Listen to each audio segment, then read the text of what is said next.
স্বাগতম আমার YouTube channel Sumit একাডেমিতে। এর আগে উপপাদ্য 27 আলোচনা করেছি। আজকে আমরা উপপাদ্য 28 নবম শ্রেণীর উপপাদ্য নম্বর 28 যে মধ্যবিন্দু সংক্রান্ত যে উপপাদ্যগুলো রয়েছে সে মধ্যবিন্দু সংক্রান্ত উপপাদ্য নিয়ে আমরা আলোচনা করব।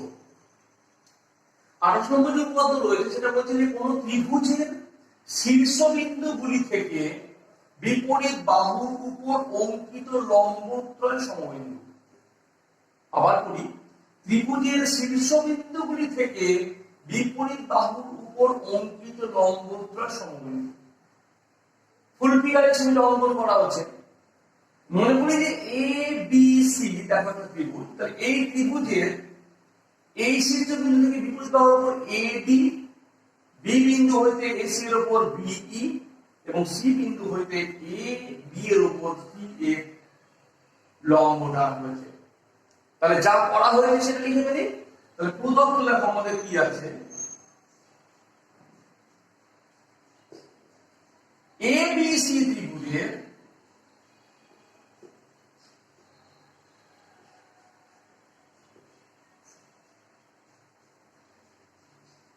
AD BE CA যথাক্রমে BC AC ও AB এর উপর লম্ব।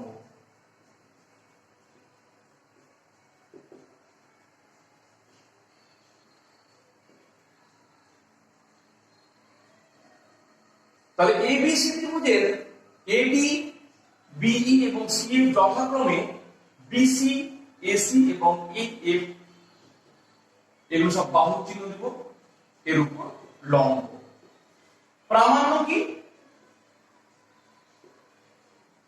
কি প্রমাণ করতে হবে? আমাদের প্রমাণ করতে হবে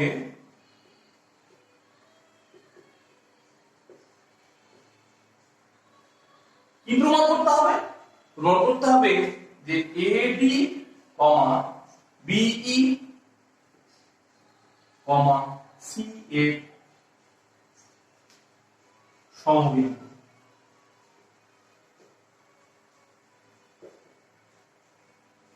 এই জায়গাটাই আমাদের ছোট্ট, তোমাদের যদি লিখা আশা করি তোমরা লিখে নেবে, বুঝে নেবে, পরবর্তীকালে ভিডিওটা চালু করে আবার লিখতে পজ করে বুঝবে। যেহেতু আমার জায়গাটা খুব অল্প সেই কারণে আমাকে মুছে দিয়ে কাজ করতে হবে। তো দেখো আমাদের চলে এলাম প্রদত্ত এবিসি ত্রিভুজের যেটা হলো প্রামাণ্য প্রমাণ করতে হবে যে এডি বিই এবং সিএফ হলো সমবিন্দু। এবার আমরা অঙ্কনে চলে আসছি, ছোট্ট একটা পার্ট অঙ্কনে, খুব সহজ অঙ্কন এটা। কারণ দেখো মূল ত্রিভুজ এবিসি, তাহলে এই পি বিন্দু কিউ বিন্দু আর বিন্দু কোথা থেকে এলো, এটা হচ্ছে অঙ্কনের পার্ট। দেখো এই এ বিন্দু দিয়ে বিসি সমান্তরাল সরলরেখা অঙ্কন করা হলো, বি বিন্দু দিয়ে এসি এর সমান্তরাল সরলরেখা অঙ্কন করা হলো, সি বিন্দু দিয়ে এবি এর সমান্তরাল সরলরেখা অঙ্কন করা হলো। তাহলে আমরা অঙ্কনের পার্টটা করি।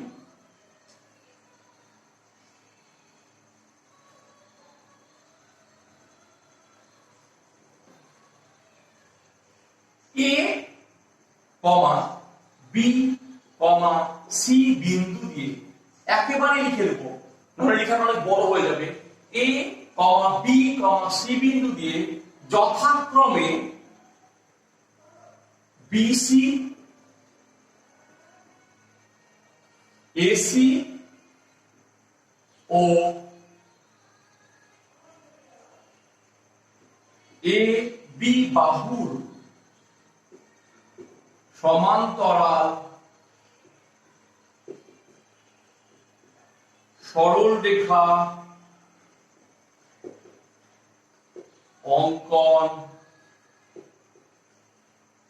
করা হলো।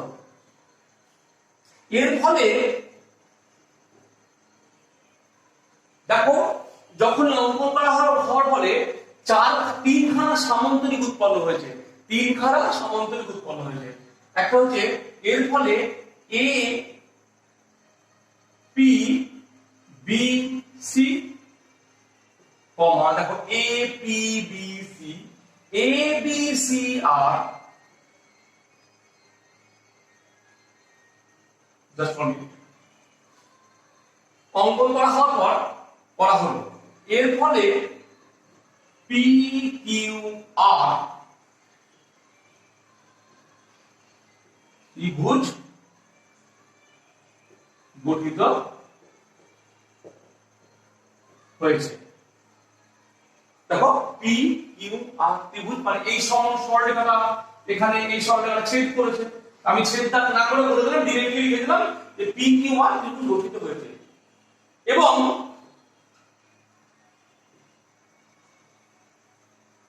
এ P B C comma A B C R comma A B Q C সমান্তরিক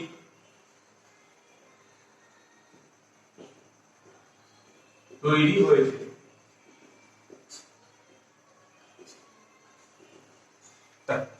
এর ফলে এই সমান্তরাল তৈরি হয়েছে। তাহলে যখন আমি এই বিন্দু দিয়ে সমান্তরাল সরলরেখা অঙ্কন করলাম, এই বিন্দু দিয়ে সমান্তরাল সরলরেখা অঙ্কন করলাম, এই বিন্দু দিয়ে সমান্তরাল সরলরেখা অঙ্কন করলাম, এরা সবসময় পি কিউ আর বিন্দুতে ছেদ করলো, পি কিউ আর একটা ত্রিভুজ গঠিত হলো। যখন একটা ত্রিভুজ গঠিত হয়ে গেল তখন এর মধ্যে তিনখানা সমান্তরিক আমি কিন্তু পেয়ে গেছি, A P B C, A B C R এবং এ বি কিউ সি সমান্তরিক গঠিত হয়েছে। এবারে আমরা প্রমাণের ধারে আসি।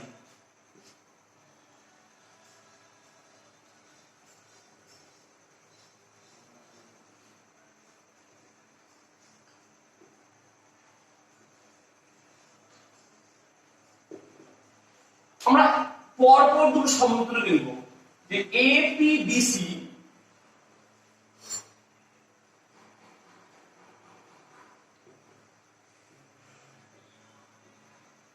সমান্তরিক ও এ বি সি আর সমান্তরিক এর মধ্যে আমরা কি পাচ্ছি, যেহেতু এ পি বি সি মধ্যে আমরা দেখো পাবো এ পি সমান বিসি আবার বিসি সমান এ আর, দুটো সমান্তরিকের মধ্যে থেকে পাচ্ছি। তাহলে এপি সমান যদি বিসি হয় আবার বিসি সমান যদি এ আর হয় তাহলে এটার সঙ্গে এটা সমান হবে। আমরা এখান থেকে করলাম যে এ পি সমান এ আর, তাহলে এপি সমান যদি এ আর হয় তাহলে অবশ্যই আমরা লিখে দিতে পারবো এ হলো পি আর এর মধ্যবিন্দু, মধ্যবিন্দু। আমরা একই ভাবে প্রমাণ করব বি পি কিউ এর মধ্যবিন্দু, একইভাবে প্রমাণ করব সি কিউ আর এর মধ্যবিন্দু।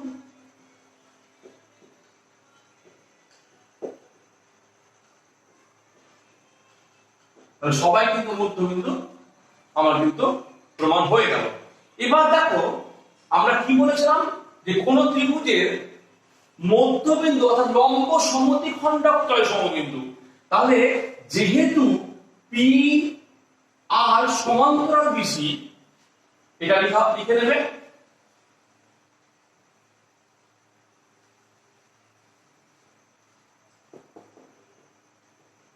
যেহেতু পি আর সমান্তরাল বিসি এক্ষেত্রে এটি লম্ব, তাই এডি লম্ব পি আর। আবার একইভাবে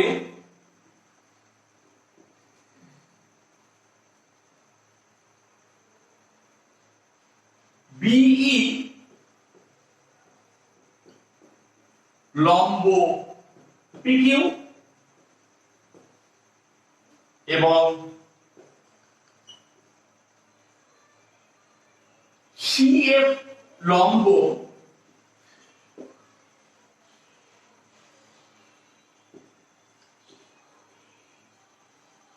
সিএফ লম্ব কিউআর। এবার দেখো আমরা কিন্তু লম্ব প্রমাণ করলাম, তাহলে উপপাদ্য 27 আমরা কি করেছিলাম? আমরা উপপাদ্য 27 করেছি যে কোন ত্রিভুজের বাহুগুলির লম্ব সমদ্বিখণ্ডক সমবিন্দু, তাহলে পিকিউআর ত্রিভুজের অবশ্যই এই ত্রিভুজের এডি, তাহলে অবশ্যই পিকিউআর ত্রিভুজের এডি বিই এবং সিএফ অবশ্যই সমবিন্দু হবে, প্রত্যেকেই লম্ব। অতএব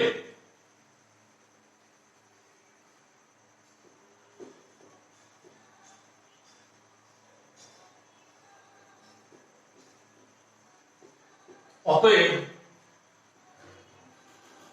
এডি কমা বিই কমা সিএফ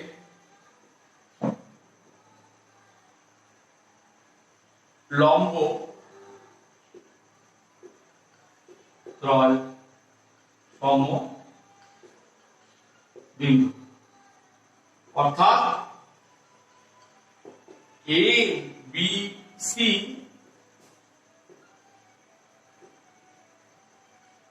ত্রিভুজের লম্ব ত্রয়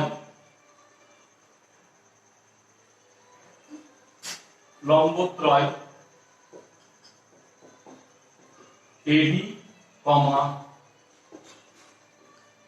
বিই কমা সিএফ সমবিন্দু প্রমাণিত।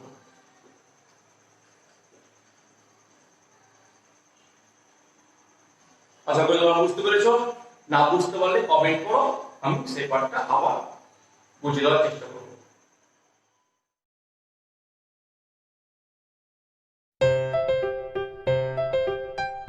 স্বাগতম আমার ইউটিউব চ্যানেল সুমিত একাডেমিতে। এর আগে উপপাদ্য 27 আলোচনা করেছি। আজকে আমরা উপপাদ্য 28 নবম শ্রেণীর উপপাদ্য নম্বর 28 যে মধ্যবিন্দু সংক্রান্ত যে উপপাদ্যগুলো রয়েছে সেই মধ্যবিন্দু সংক্রান্ত উপপাদ্য নিয়ে আমরা আলোচনা করব। 28 নম্বর যে উপপাদ্য রয়েছে সেটা বলছে যে কোন ত্রিভুজের শীর্ষবিন্দুগুলি থেকে বিপরীত বাহুর উপর অঙ্কিত লম্বত্রয় সমবিন্দু। আবার বলি, ত্রিভুজের শীর্ষবিন্দুগুলি থেকে বিপরীত বাহুর উপর অঙ্কিত লম্বত্রয় সমবিন্দু।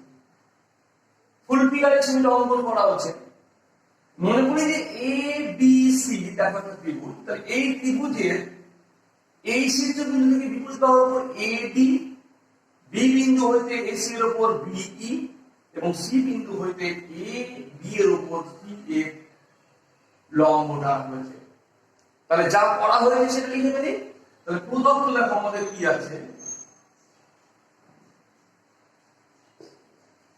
এ বি সি ত্রিভুজের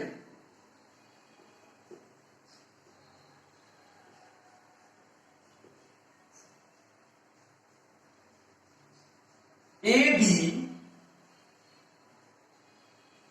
বিই সিএফ যথাক্রমে বিসি, এসি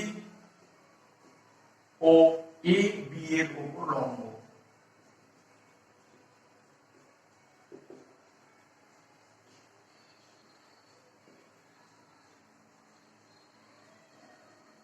তাহলে এবিসি ত্রিভুজের এডি, বিই এবং সিএফ যথাক্রমে বিসি, এসি এবং এএফ এগুলো সব বাহুর চিহ্ন দেব, এর উপর লম্ব।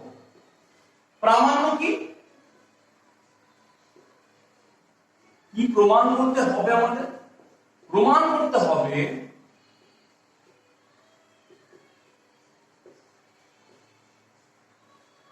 কি প্রমাণ করতে হবে? প্রমাণ করতে হবে যে AB, BE, CA সমবিন্দু।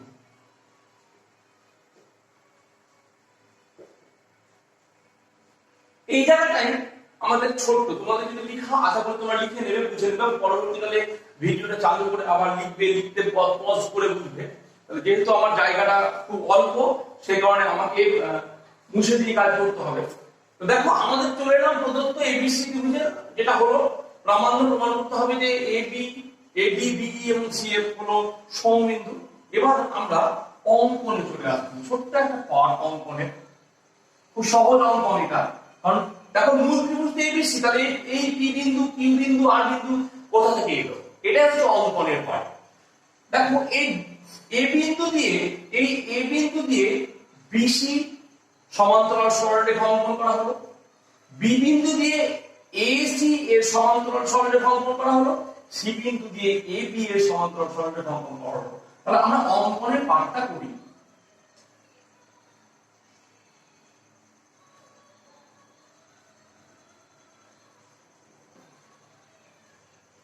A, B, C বিন্দু দিয়ে একেবারে লিখে দেব, নাহলে লেখাটা অনেক বড় হয়ে যাবে। A, B, C বিন্দু দিয়ে যথাক্রমে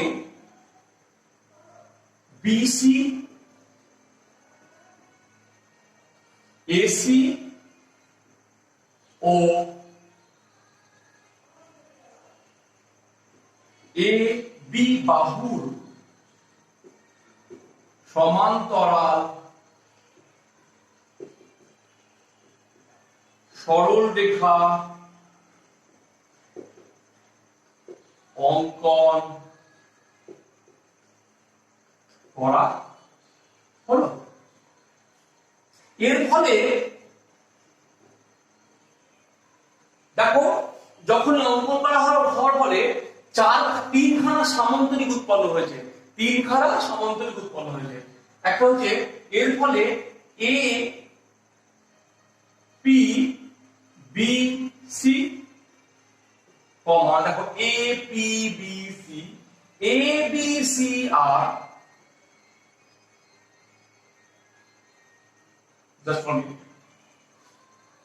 অঙ্কন করা হওয়ার পর করা হলো।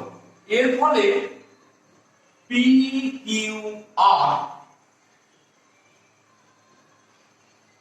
ত্রিভুজ গঠিত হয়েছে। দেখো P, Q, R ত্রিভুজ, মানে এই সরলরেখাটা এখানে এই সরলরেখাটা ছেদ করেছে। আমি ছেদটা না করে বলে দিলাম, ডিরেক্টলি লিখে দিলাম যে P, Q, R ত্রিভুজ গঠিত হয়েছে। এবং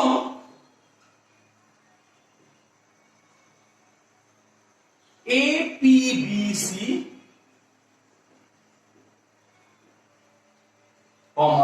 ABCR,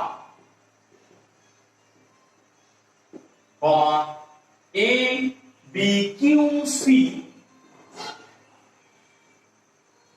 সামান্তরিক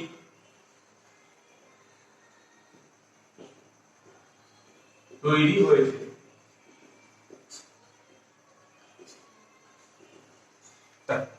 এর ফলে এই সামান্তরিক তৈরি হয়েছে। তাহলে যখন আমি এই বিন্দু দিয়ে সমান্তরাল সরলরেখা অঙ্কন করলাম, এই বিন্দু দিয়ে সমান্তরাল সরলরেখা অঙ্কন করলাম, এই বিন্দু দিয়ে সমান্তরাল সরলরেখা অঙ্কন করলাম, এরা সবসময় P, Q, R বিন্দুতে ছেদ করলো, P, Q, R একটা ত্রিভুজ গঠিত হলো। যখন একটা ত্রিভুজ গঠিত হয়ে গেল, তখন এর মধ্যে তিনখানা সামান্তরিক আমি কিন্তু পেয়ে গেছি, APBC, ABCR এবং ABQC সামান্তরিক গঠিত হয়েছে। এবারে আমরা প্রমাণের পাটে আসি।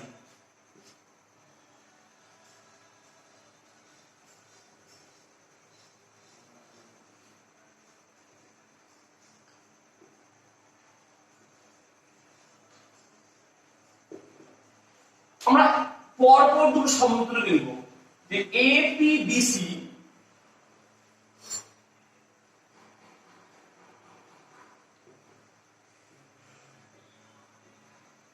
সমান্তরিক ও ABCR সমতলিক এর মধ্যে আমরা কি পাচ্ছি, যেহেতু এপিবিসি মধ্যে আমরা তাকে পাবো এপি সমান বিসি, আবার বিসি সমান এআর, দুটো সমতলের মধ্যে থেকে পাচ্ছি। তাহলে এপি সমান যদি বিসি হয়, আবার বিসি সমান যদি এআর হয়, তাহলে এটার সঙ্গে এটা সমান হবে। আমরা এখান থেকে করলাম যে এ পি সমান এ আর। তাহলে এ পি সমান যদি এ আর হয়, তাহলে অবশ্যই আমরা লিখে দিতে পারবো এ হলো পি আর এর মধ্যবিন্দু, মধ্যবিন্দু। আমরা একই ভাবে প্রমাণ করব বি পি কিউ এর মধ্যবিন্দু, একইভাবে প্রমাণ করব সি কিউ আর এর মধ্যবিন্দু।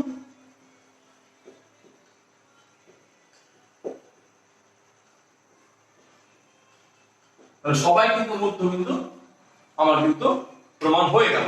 এবার দেখো আমরা কি বলেছিলাম যে কোন ত্রিভুজের মধ্যবিন্দু অর্থাৎ লম্ব সমদ্বিখণ্ডকত্রয় সমবিন্দু। তাহলে যেহেতু পি আর সমান্তরাল বিসি, এটা লিখে নেবে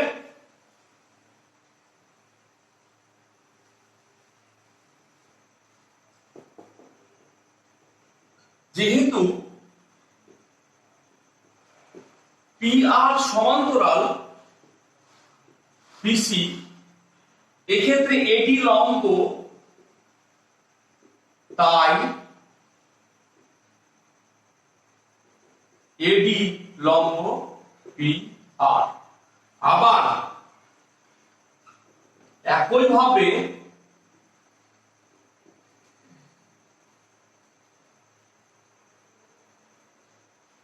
বিই লম্ব পিকিউ এবং সিএফ লম্ব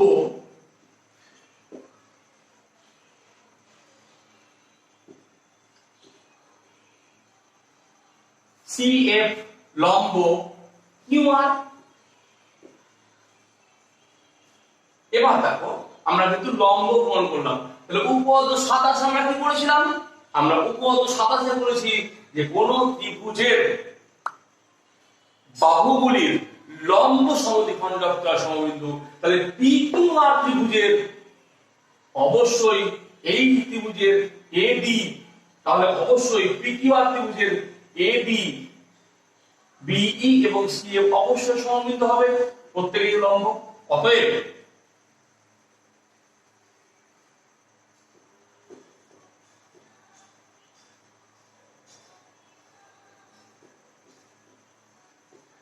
অতএব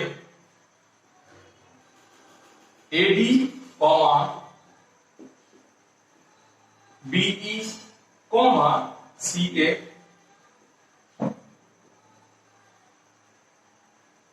লম্ব ত্রয় সমবিন্দু, অর্থাৎ এ বি সি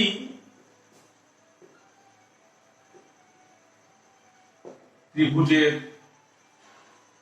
লম্ব ত্রয়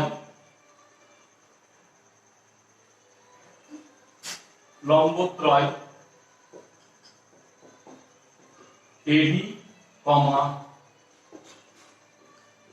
বিই কমা সিএফ সমবিন্দু প্রমাণিত।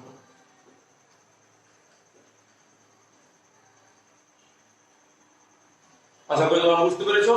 না বুঝতে পারলে কমেন্ট করো, আমি সেই পার্টটা আবার বুঝিয়ে দেওয়ার চেষ্টা করব।